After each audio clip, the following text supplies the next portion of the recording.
So over the past several months, I've become a hardened frontline worker, also known as I've worked at McDonald's for 6 months now. And there's a few stories about this place I spend most of my time that I thought I'd share with you in a desperate attempt for views. So in my ever quest to please capitalism and make as much money as possible, I decided to apply for a job. I applied to multiple places, but one responded in about zero point 0.5 seconds. Critically acclaimed Mexican restaurant of the year, Baja Fresh, was the first to respond. And after no interview process whatsoever, I became Baja Fresh employee. But B-Dog, I hear you saying, isn't this a McDonald's video? And to that, you'd be absolutely right. I quit Baja Fresh after 2 weeks. More on that story in a separate video. But anyway, there was about 3 or 4 restaurants in this little shopping center by my house. Baja Fresh being one of them, but McDonald's being the other. So after 2 weeks of flipping tortilla chips in the deep fryer for Baja Fresh, I get an interview at McDonald's. So it being my first interview ever, and the fact that I'm about to quit a job I've only had for 2 weeks, I was getting a little nervous. But once I got in, there was basically 2 questions. Hey, are you blank years old?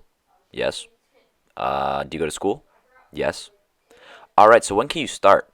One of the many differences between Baja Fresh and McDonald's is that they actually made you go through some training. My first day, I basically spent 3 hours watching videos and fixing Wi-Fi problems in the break room. And from that point on, I've been Mick on my own. So I'm going to give you a quick rundown about how everything runs in our store. So the layout of our thing is we've got a drive-through window, cashier, kitchen, back space slash drink making space, and the lobby. Most of our employees are Spanish speaking as they come from South America. This is especially important when looking at our social pyramid. There's the niños, the assistant managers, and then the head honcho. We'll call him James. So basically everyone below the age of 20 is a niño. Besides this lady we'll call Samantha, who is really bad at her job but drives this super sick Toyota sports car, and so I never really got that.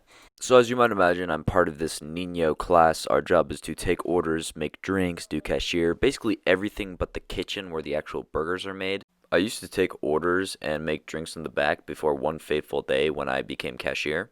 Now, before I move on to that part of the story, I want to address the myth of the ice cream machine. Yes, it is broken a lot. Like, things legitimately get broken, air bubbles get stuck. But sometimes when there's just too many people, we can't afford to do ice cream because it'll clog up the whole line. Now, the reason we do this is completely self-serving. We're on a leaderboard with the other 33 McDonald's our owner owns, and we're ranked based how fast the average car gets through our line. Now, the assistant manager and head honcho class would literally die for this time, but the niños don't really get any rewards. Now, the reason the cashier position is really important to this timer is because based on how fast the customer pays is how fast they get to the food receiving window. So sometimes it's really hard when everyone thinks you're the one slow when really it's an old lady counting out 10 years worth of change. But my annoying customers are for another story. Hey guys, let me know what you thought of this video, and if you want to hear that annoying customer story, hopefully you enjoyed, and if you didn't, I'll probably end up making another video anyway. Peace.